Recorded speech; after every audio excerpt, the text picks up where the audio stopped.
അതിരപ്പള്ളി ജലവൈദ്യുത പദ്ധതിക്കും ഇടക്കൊച്ചി ക്രിക്കറ്റ് സ്റ്റേഡിയത്തിനും കേന്ദ്രത്തിന്റെ പരിസ്ഥിതി അനുമതി ഇല്ല.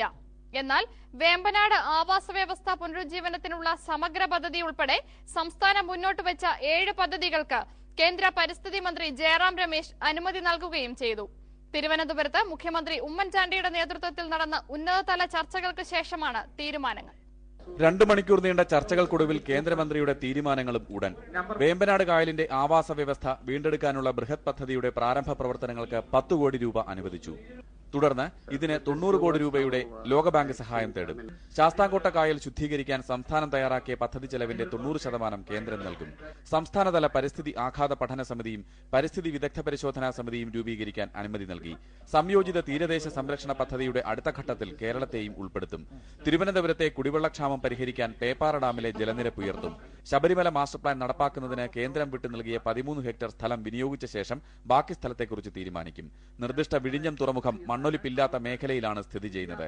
പരിസ്ഥിതി ആഘാത പഠനം 1 വർഷത്തിനകം പൂർത്തിയാകും. വൈകിയതിന് കാരണം ഇതാണ്. 2 years that I have been Minister for Environment and Forests, nobody from the government of Kerala met me on the Millennium Power Project, on the Millennium Port Project, till Mr. Ummanchandi spoke to me on the 20th of May.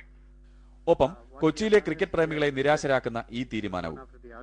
The cricket stadium is a closed chapter. The current location of the Cochin Cricket Stadium is simply not permissible under CRZ 2011.